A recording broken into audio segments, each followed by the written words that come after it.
Titled Efunsetan Iyalode Ibadan, written by AKINWUNMI, directed by Daniel.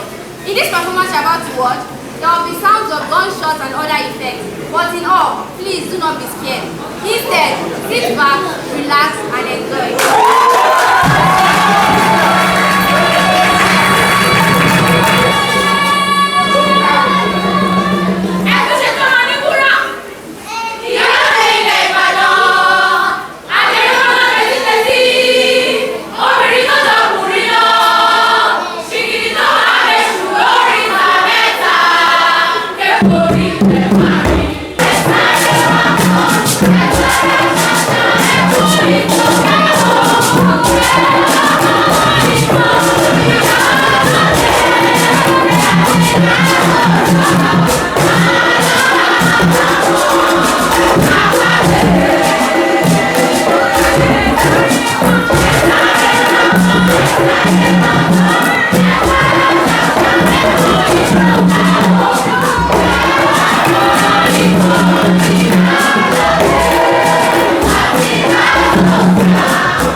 The whole land is not settled yet.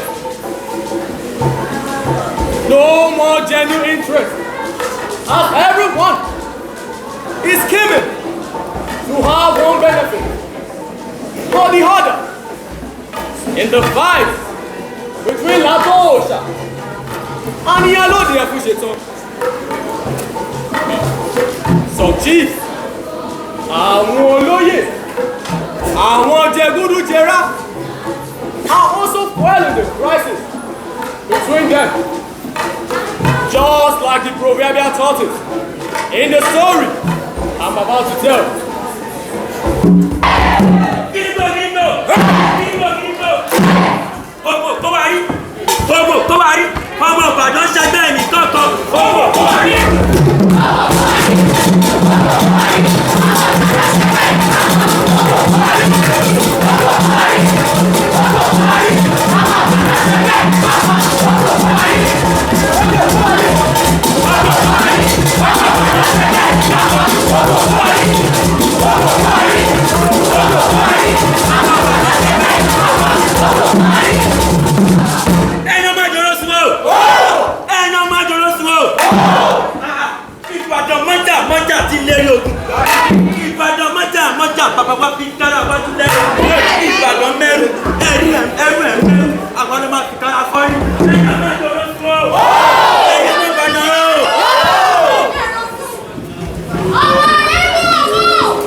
Where is Efunsetan Iyalode? I know she will not come here. You were almost from the jaws of death. Amen.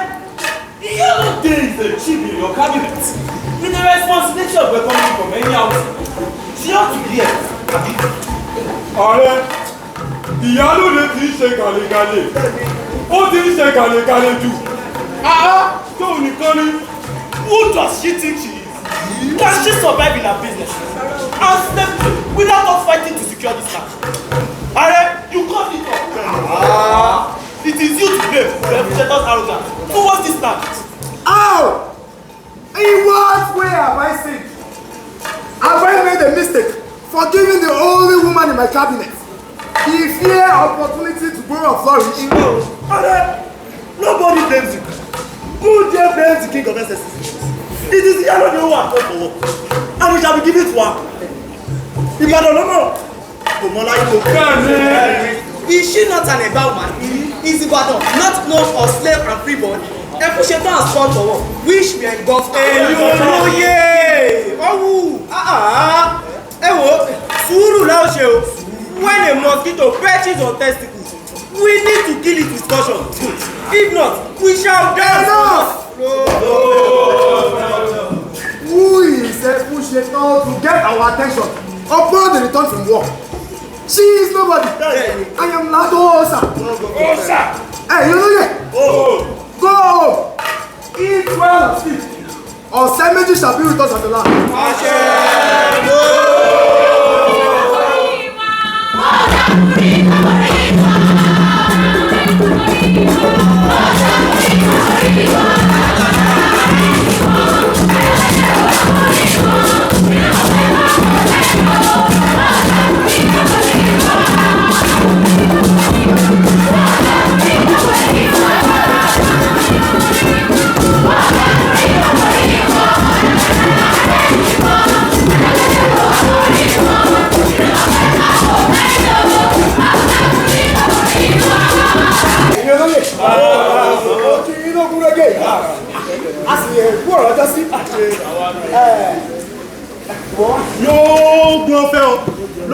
I deliver your message to Iyalode. And she said, stone and rolling does not fall together. Iyalode Ibadan. Baba Sheri Niyo. She said one must come before the other. She said I should go. She will soon be here to honor your call. No go fail. You can all see Iyalode is scaring me. I will be forced to take serious actions against her. She is nobody. I am Lado Osa. The burning fire that engulfed the stubborn people. Baba, sùúrù la ó ṣe o. Ẹ wo, odò tá bá fojú di, wọ́n má lè gbé ni lọ. Bí Ọ̀ṣungbẹ̀kún, you don't talk like that. We are not here to joke. We all know Efunsetan is becoming arrogant, overwhelmed and influenced. It is said, and it's said, we're going to live. Oh my God, bẹ́ẹ̀ni orí sọ olóyè jàre. I even laughed that she was boasting all around the land that she make Ibadan dangerous in war. Where is Efunsetan when warriors first settled at Ibadan? Where is Aniwura when Lagelu was using snail shell to eat pap? Oh, where is Efunsetan when Lagelu was eating bush mango for dinner? Is Ibadan not known as Omadu? Enough! I am beginning to lose my temper. Efunsetan is playing with fire and it's Shabona. About it again. Ní pé yín tẹ́já fi ń bọ́ ọmọ ìṣeré. Òun náà ló fi ń kú jẹ.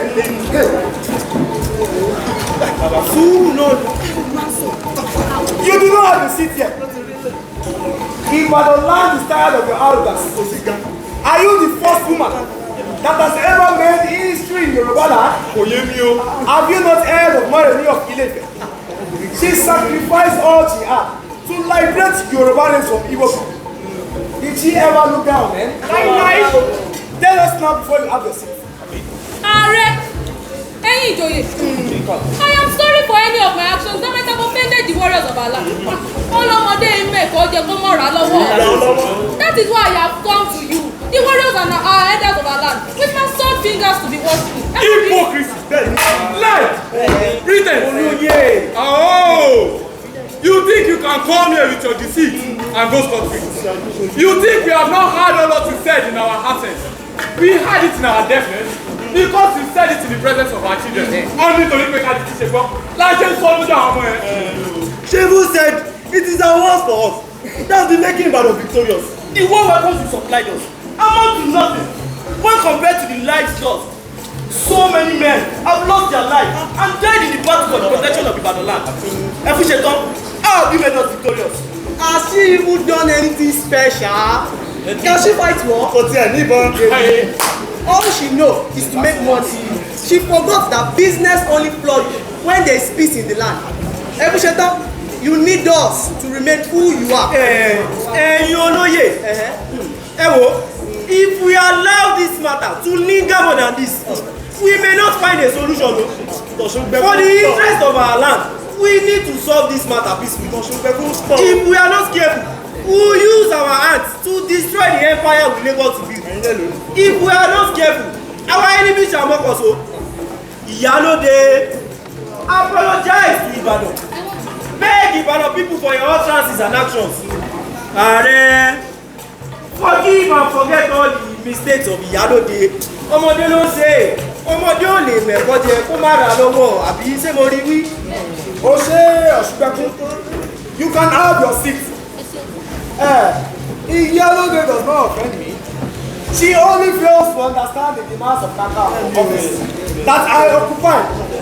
Although she has wronged the land, she will, however, pay the fine of 100 slaves, 100 cows, 100 bundles of clothes, 100 goats, and 100 hens within 7 days. The will of the land shall prevail. I shall pay all these fines before their time frame. You can still see the arrogance in her. She cannot even appeal for a reduction in the fine.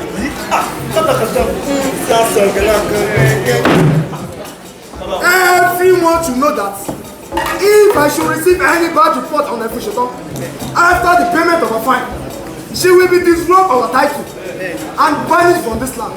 This is law. Oh!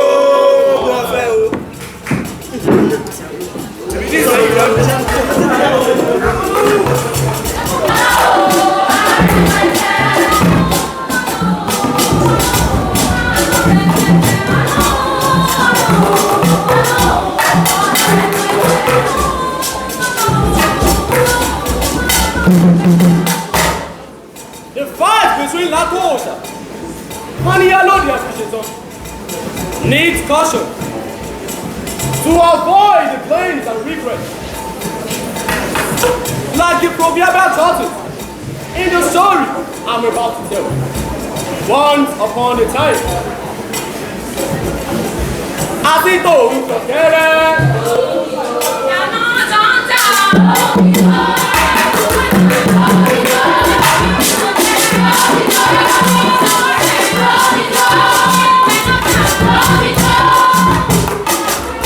Tortoise hope we acknowledge.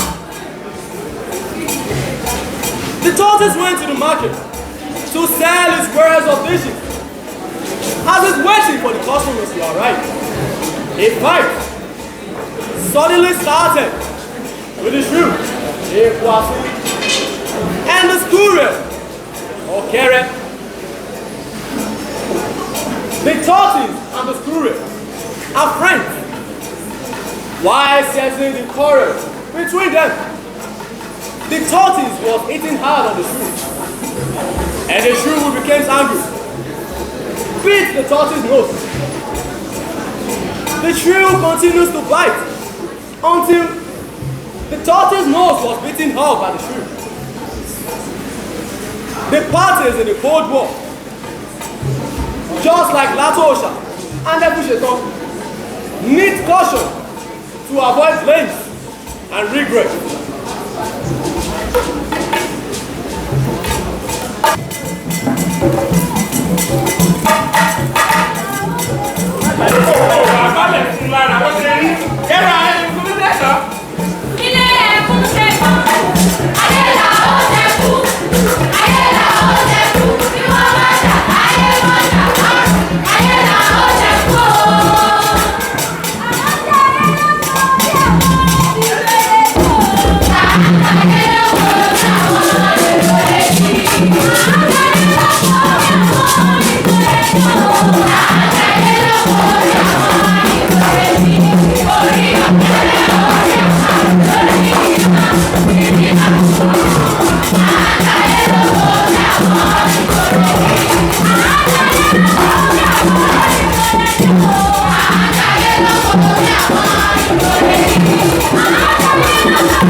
In the permission, whether the home is good or not.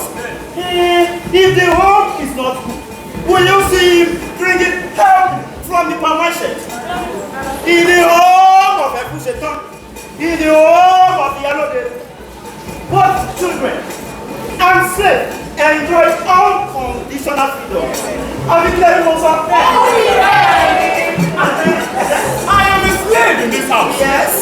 But I don't live like a slave. I work when I want to work. I sleep when I want to sleep. I play when I want to play. Say what I do.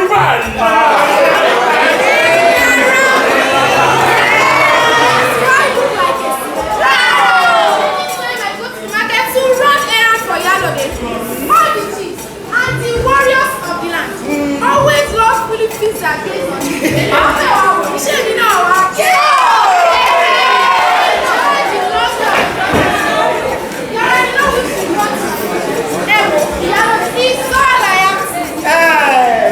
You see, yours is small compared to mine.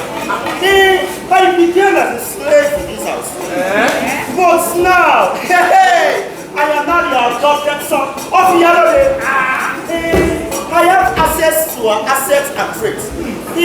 I will work side by side with our daughter Iyalode. We do things together like brothers and sisters. That's all I can actually say. Iyalode is my friend.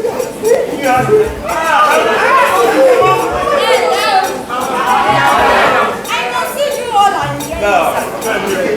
Well, I have a message for you all. Mother sent me to you. It's a good or bad news, depending on how you take it. Mother said, any male or female who are in love with each other can start the process of their marriage on a bill of Iyalode. After the marriage, you can now leave this compound to start your own new life. In celebration of my pregnancy, that I will soon deliver.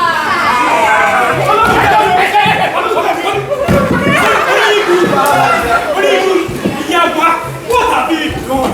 What have you done to deserve this from Iyalode? Abi, Iyawa, where do you have to go? Where are you going to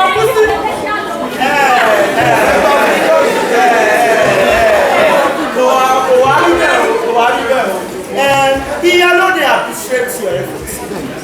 She appreciates it very, very much. The only thing is that she only wants you to just go and start building your family. That's only what she has to do. Just to prepare a future for your children. That's all. Worry no more. Mother will give you money. Yes. Material. Yes. To start your own new life. It's a damn new era for you and your generation to come. Mother is just very happy to welcome our grandchild that will be born by you. Or do you love her? Oh, therefore, rejoice. Rejoice. It is time to respect Iyalode. How do you know that? Iyalode.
You are welcome.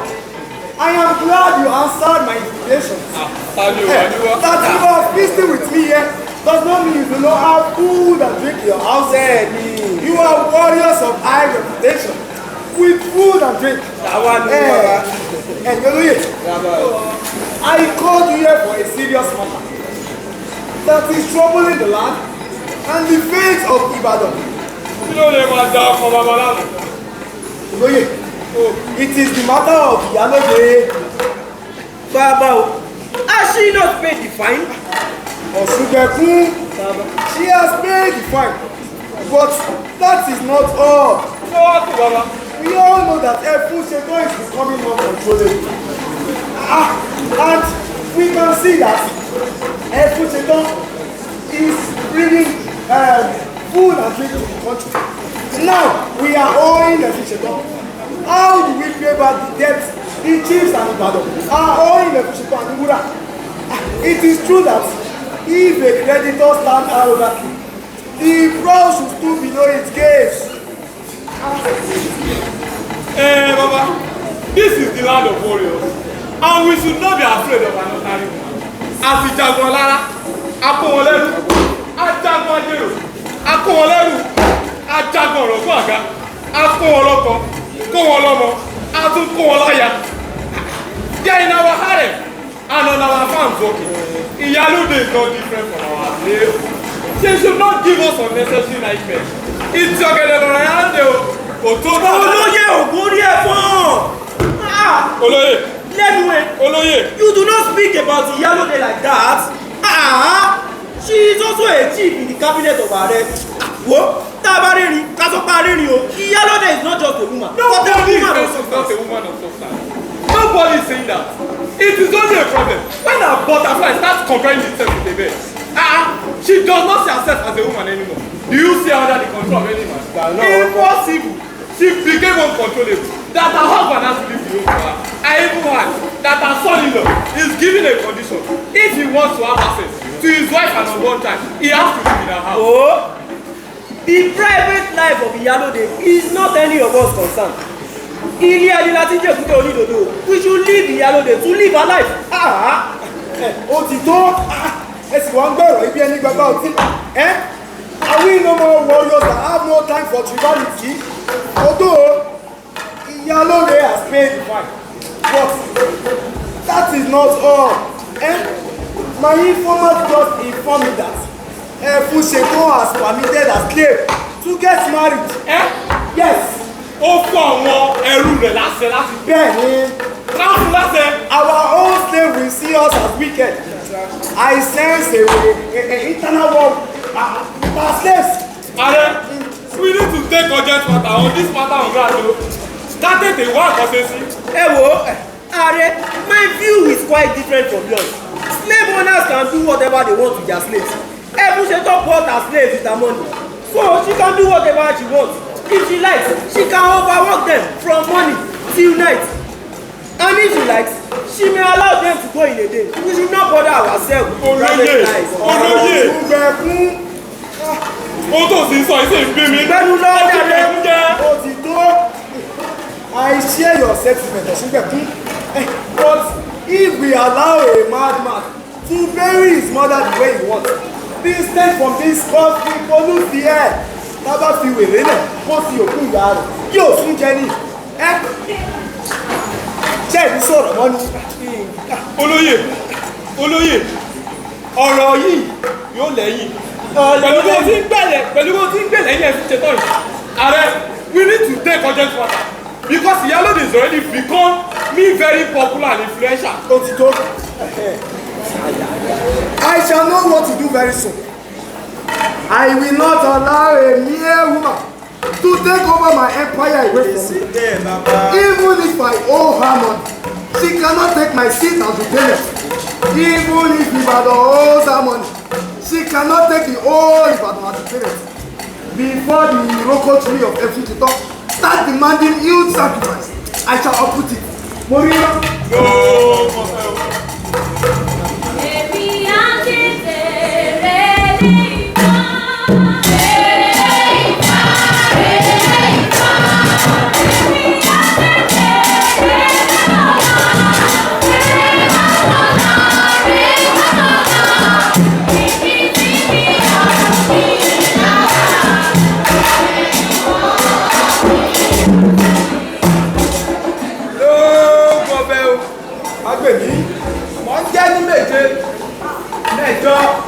mẹ́ẹ̀dínlógún táwọn jẹ́ lótùfẹ̀ ààrẹ lábọ́ ọ̀sà ńlá tí òkùgbà tó lọ́kùn sá ìbá lójú ogun tí wọ́n ń pè ní balógun àtòókù ní jagunjagun fi borí ogun ẹ̀wọ̀n òkógun ní ogun òní kóyí àṣẹ ṣé ò sí mọ́mọ́ ló sẹ́yìn. There is a problem, Fagbemi. If an elder is running and bouncing among the goats, if he is not pursuing something, then something is pursuing him. I have a problem. Èèwọ̀ abomination ta ló tó gbéná wojú ẹkùn láìsáwọ́. Efunsetan, she is the one boasting around the town that there is nothing I can do for her. She boasts of wealth. She boasts of influence. She boasts of metaphysical power. Fagbemi, I have tried all I can, but to no avail. Fagbemi, I want to ask on Mila what I can do to overcome this woman. Tó bàbá débi iṣẹ́ ṣíṣe là á ṣe ewúrẹ́ tó wọlé tí ò kágo dẹran àmúṣó ọrùn mi ojú òkú okò yọrùn mi àdáṣe ní ìwú mọ́ ìbá ò gbọ́dọ̀ wọ́ mọ́ Ọ̀rúnmìlà èmi Fágbèmí iwájú ọpẹ́ Ifá ọgbọ́ ẹ̀yìn ọpẹ́ Ifá ọgbọ́ olùmú ọ̀tún ọlọ́kànlọ́ òsì àárín ọpẹ́ ìta ọ̀run mọ́ fi bí péré mọ́ fi rẹ́pẹ́ bí mọ́ fòlòlò fọ́ọ̀n àgbẹ̀nu omi ríran tẹ́já bẹ́ẹ̀já bá sọ lálẹ́ odò àrílẹ̀ omi ẹ̀ làrò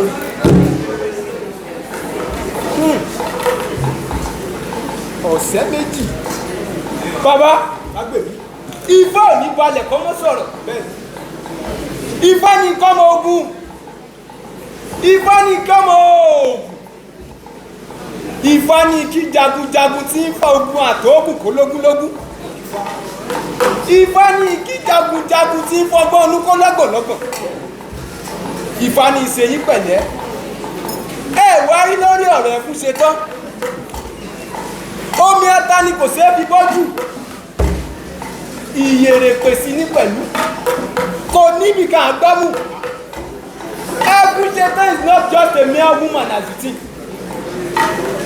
Ẹfúnṣetán is a strong woman loved by the people of Ibadan. Ẹni ayé ń fẹ́ ni ìlú fẹ́ ni lóye sí ní pẹ̀lú ẹ̀gbọ́n tí wọ́n máa ń pé omi lè èèyàn lómi Ìyálóde gangan ni omi tí wọ́n ń pè léèyàn. As long as they still love her, no harm can come to her. Fágbèmí, ṣe bọ́ ní tí ọ̀rọ̀ bá kọ òkè kó kan ilẹ̀ ó níbi à ń gbé kà.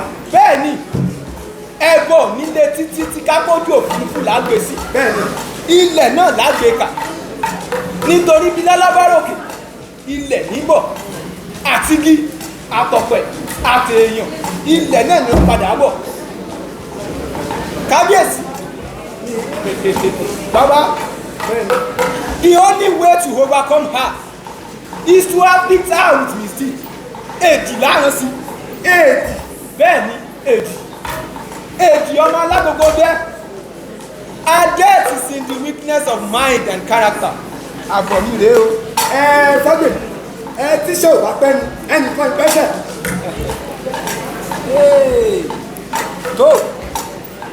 lọ rèé fọkàn balẹ̀ èmi Fágbèmí mo wí bẹ́ẹ̀ tẹ́fúnṣetán bá sọ pé òun àlè ìbá wọ́n jẹ́ kóun gan mọ̀ pé èmi gan ní Kánò Ifá ńlá tí mo jogún ni ẹ ṣe ń pè mí lárífá ńlá jogún. Awo ńlá ni mí awo ògbórí yín náà. Mo jẹ́ ìrẹ́.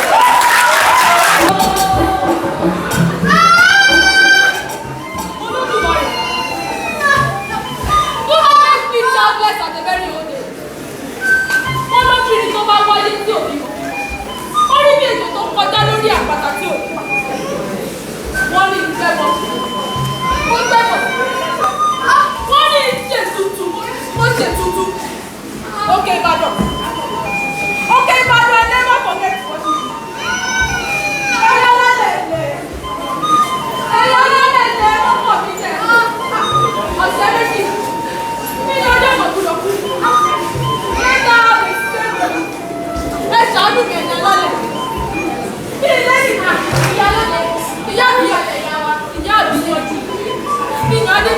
Iyalode, sùúrù lẹ ó ṣe ìyá wa. I'm still trying my best to make it as if it was safety. I'm only standing with Fágbèmí. Èmi náà ti rọ́jẹ́ pé máa ń ṣe ìyá wa. Mo ti rọ́jẹ́ pé immediately you mention the delivery, I sent one of my staff to call him. Ẹ̀yin bá rí mọ́lẹ̀. I went to Fágbèmí's house, but I did not meet him. Then they said he went to arrest house. I went to arrest house immediately, and arrest said that he cannot release the Fágbèmí until tomorrow's dawn. Sorry, we need money. Our boys are coming up. We want to have some of them. When I know it will take 3 months before I have this letter from the morning. Did you not tell the Fágbèmí that it's a matter of life and death? I told him. I said it is about the complications of the United delivery. But he said that still he cannot release the Fágbèmí until next time. I pleaded until he threatened to behead me.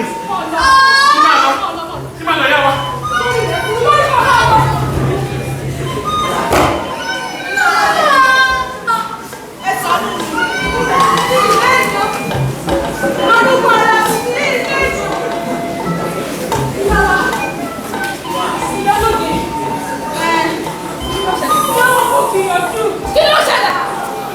Ẹ sọ fún Akíní ìyá wa. Kí ló ṣẹlẹ̀? Mi ò ní. Kí ló ṣẹlẹ̀ ọjọ́ kí ló ṣẹ? Sọ̀rọ̀ fọ́kẹ́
celebrate the death of a child.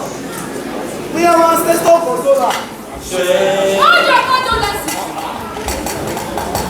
Ájú rẹ̀ là ń ṣe. Bẹ́ẹ̀ lórí ibùsùn.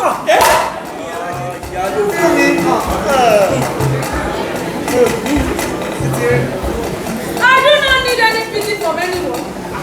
Olódùmarè has passed his body. Who am I to appeal? Lactose. Ṣé ẹ̀fẹ̀ sọ̀tẹ̀? Sórí ibùdó náà bẹ́ẹ̀ wá pẹ̀lú. Ẹ jọ̀kọ́. Ayé ní bẹ́ẹ̀ bàjẹ́ ni.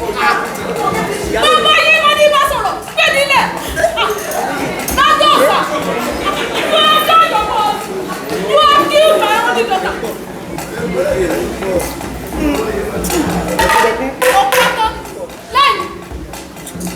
Ìyálóde ọ̀ sì wá ṣe sùúrù gbogbo eléyìí tó ń ṣe yìí.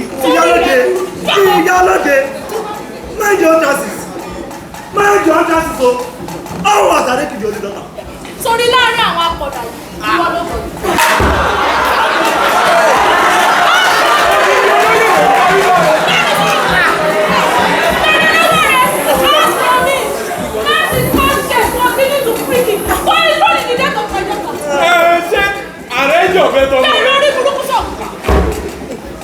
Ó sì ń fún wa jẹ ẹsìn wò ó.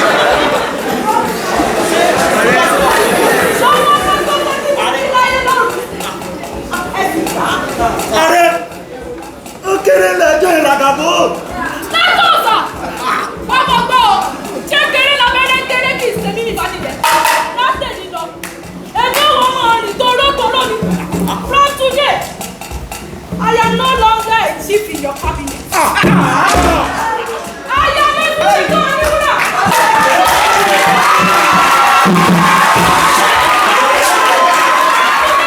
From today, I will take no order. What do something?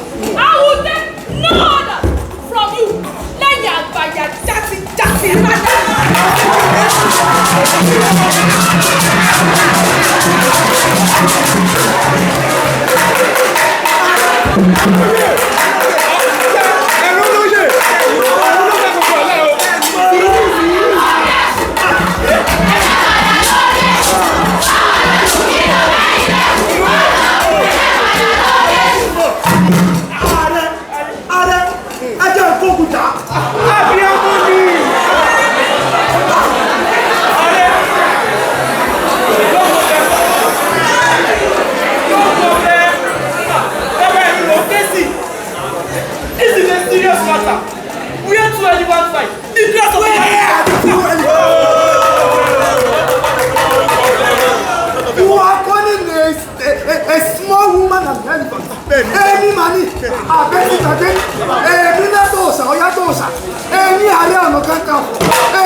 Lójú ẹni màá ní èmi tí mo gan jagun lára tí mo mú kékeré bọ̀ ó jagun ajérò ó mú fúra bọ̀ ẹni màá ní ẹni.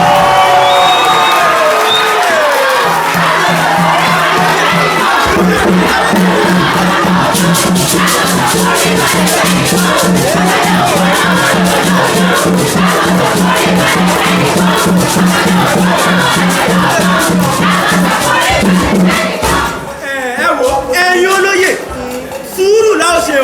Sùúrù kí ni? Ó ti bínú lọ sí i. Ajé ti bínú lọ. Ẹsẹ̀ ajé wí tẹnu mi. Iyalode is one of us. So we must treat her like one of us. A gbọ́dọ̀ wà pẹ̀lú rẹ̀ ní ìsìn. Ọ̀túngbẹ́kún. Kí ni mo wí tó? Ọ̀túngbẹ́kún ìdílé yìí o. Ọ̀túngbẹ́kún. You do not talk like that. You don't bá mi sọ. You are no longer talking like the warrior you know. Ṣé mi ní bá wí? Ó ti kẹ̀kú jẹ́. Maybe a long stay at home with your wife after your one sleep for more. You are no longer see a fool that calls me a fool because I said the truth. And we now call away over you were urinating in your work years at the sight of the home your women. Now, if you do not know the warrior that hides at the heat of war, see one. Ọ̀ṣunbẹ́kún, ẹ̀mí lọ bá wíwà wọ́n ní kí lọ́ọ́ ṣe. Lẹ́nu rẹ̀ sì ní kí lọ́ọ́ ṣe. Iná ológun.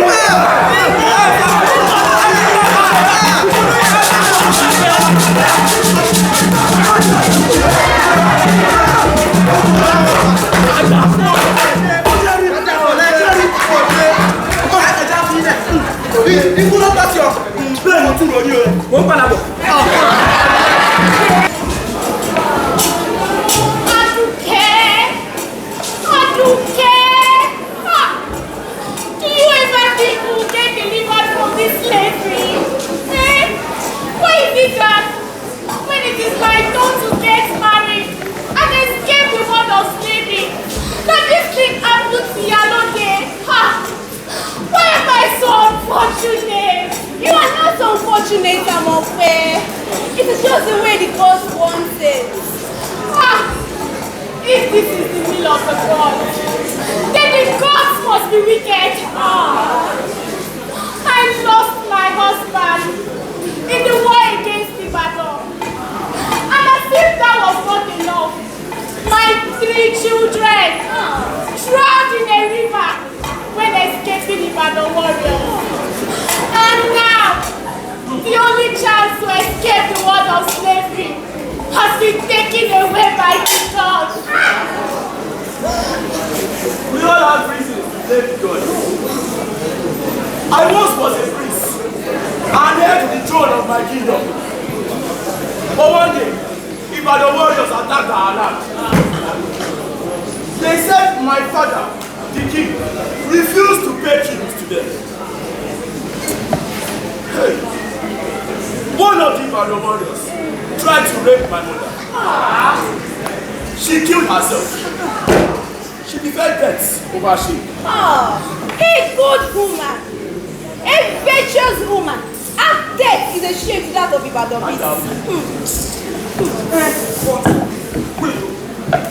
The warriors have shame and conscience. They are just like people. Having no shame. Messing with each other. Okay, not people.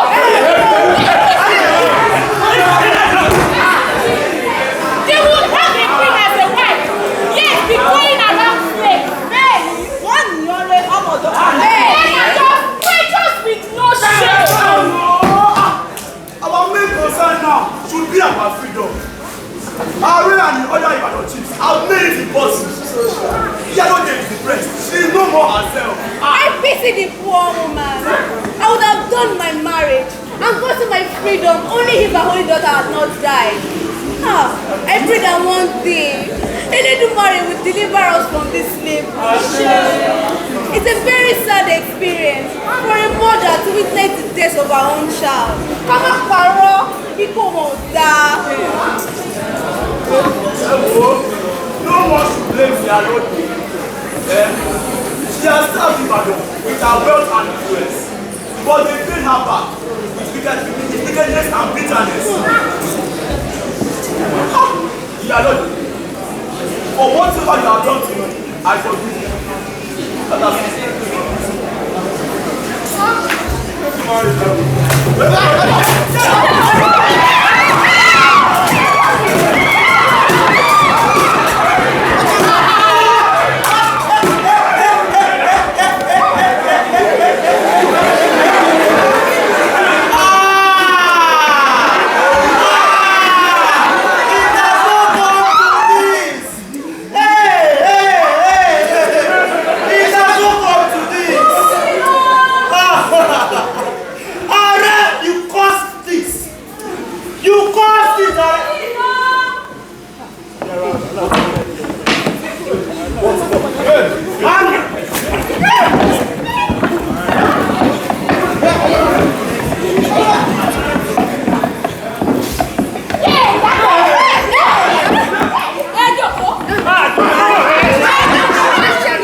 ìyẹn kan láìpẹ́ ó dìde ó yá gbogbo ike inú ilé gbogbo ike inú ilé ọ̀dọ̀ yá kí n tó lajú mi àwọn dúró. ọmọ rẹ̀ yọkùnrin ìwọ náà dìde.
Was he sleeping when they started away? He had it from me.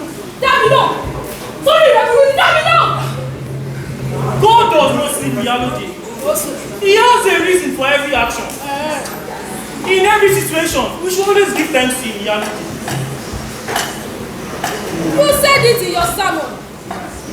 You said your God is capable of waking the dead. You said there is nothing impossible for your God. In your attitude, is your God able to wake out? No.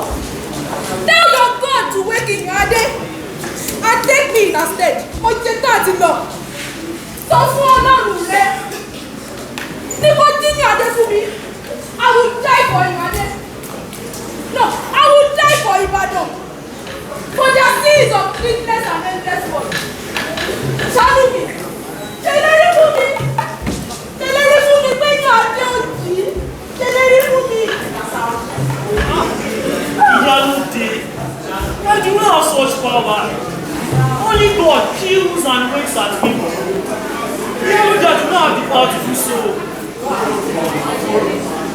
Again? So you have been deceiving us with this mighty power of your God. Wait and see! Tell your God to rule over them, and I will rule over you. Nikolorun náà dọ̀rùn wẹ̀ ló sì di dáyé mú. Nikolorun náà wọ́n jọba lórí àwọn ènìyàn. Èmi ó sì wọ́n jọba lórí àwọn ẹrú mi. I will kill even though I have no power to kill. Bẹ́ẹ̀ ni mo sọ fún yín.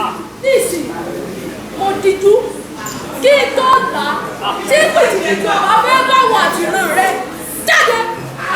Iyalode. Ìgbàdé àkọ́ni náà. Iyalode. Ìgbàdé. Ah! We have lost her.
the head. I have come to you to seek help on how to conquer Efunsetan. Please. I cannot fight Efunsetan. She is our daughter, and she has washed her hands clean and we have allowed her eat it up. Efunsetan is my way. The fate of the non-initiate cannot be the fate of the initiate. How they say? How did he say? Ẹ̀yin ìyá mi, please, you are the last hope I have. Please help me. Latosa, our we do not fight the battle of faith. Let us hear from you. Why you are fighting Efunsetan? We know, but we just want to hear from you. Efunsetan.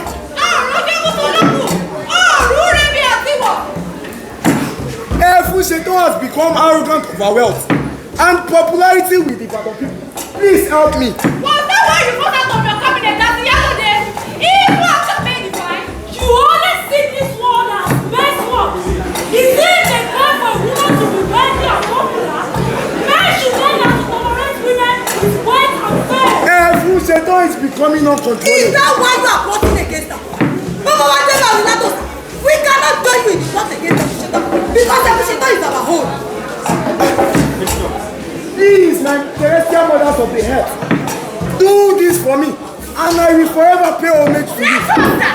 We cannot do it. We cannot fight Efunsetan. Efunsetan is our home. We are bonded together with the spirit of sisterhood. She is almost losing everything. Our daughter is dead. Our sanity is gone. And now you are claiming her life. Wagbo, no man can kill Efunsetan. She can only die a natural death. She has a covenant to death. Bẹ́ẹ̀ni, ó ti bá ikú mulẹ̀. As for you, Latosa. Ikú ọ̀dọ̀ ní fọ́ọ̀mù rẹ̀. Ikú ọ̀dọ̀ ní pàjáwìrì. Bẹ́ẹ̀ni, ikú ọ̀dọ̀ ní pàjáwìrì. The trade that you know shall bring you to your end. Your anger shall kill you. Your love for what shall take you to your Right grave. from before, full nothing. Sorry, let it come up and down, Bilari. The outsider does not eat wonders. Enters grave with a cup. It is not too late to change your ways. Latosa or Yatosa, take the advice of Efunsetan. Keep your balance safe from the attacks by our enemies. My terrestrial mothers of the earth, please, I cannot forsake war, and war cannot forsake me. I am a rare Onokaka for Yoruba land. My calling is war, and it is my duty to obey the call of war. It is for your good. I foresee a war that will take your life. Yoruba people from EKITI and Ijesha are planning a revolt against Ibadan people. This will be called EKITI War, led by Babumi from Imesi. It will use you to make history. Latosa or Yatosa, and Chatoba Masomi. Latosa or Yatosa, we have spoken. Go on, the day is supreme. We will leave you to your decision.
fúnra ọlọ́run. Ẹ ti bàbá rẹ̀ lórúkọ ọ̀gá rẹ̀.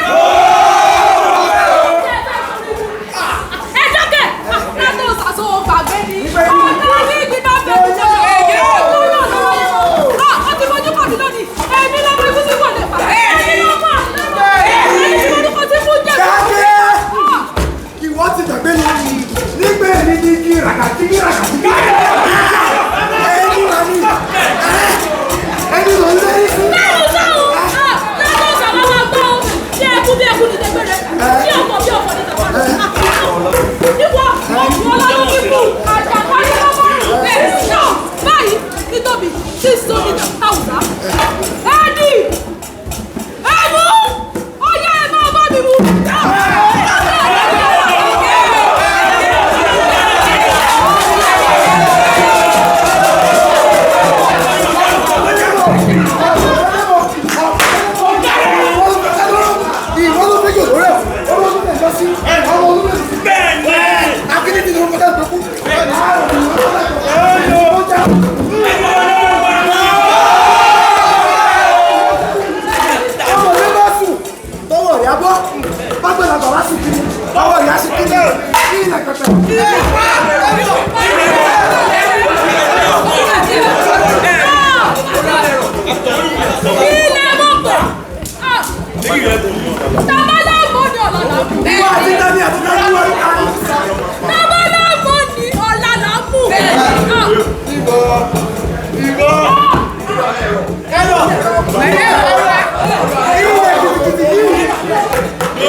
On the other, in the fight between Atosa and Iyalode Ibadan, some chiefs, àwọn olóyè, are also fueling the crisis between Atosa and Iyalode Ibadan, just like the proverbial tortoise in the story I'm about to tell. Even Paul,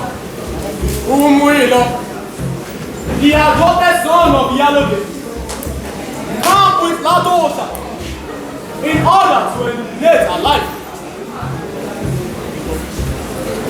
Atosa, hopes to profit from the love and fame of Efunsetan. Atosa even entices him to end the life of Efunsetan and also promises him half of Efunsetan's wealth and slaves. The gullible Umuila forgets all the good things that Efunsetan has done for him. We will know whether he succeeds or not in the game of death at the end of the story. This is my story. While my kinsmen were trying to search for you, I died a natural death in my sleep. Kumuyela was paid by Atosa to come and take my life, but I was dead before their arrival. All my properties, all my wealth was gone. The only thing remaining of me is a statue of Efunsetan in Ojore and challenge in Ibadan. I am so glad that my story was told this night. I am not a wicked woman. Efunsetan ò kì í ṣobìnrin burúkú. She is a woman of valor. She is a woman of honor. She is a mother to her children. Efunsetan has died. But her legacy, her story, will continue to live on. She is a woman with so many stories. She is wicked. She is nice. She is wealthy. All in all, I have showed you what Efunsetan is. Thank you.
This is not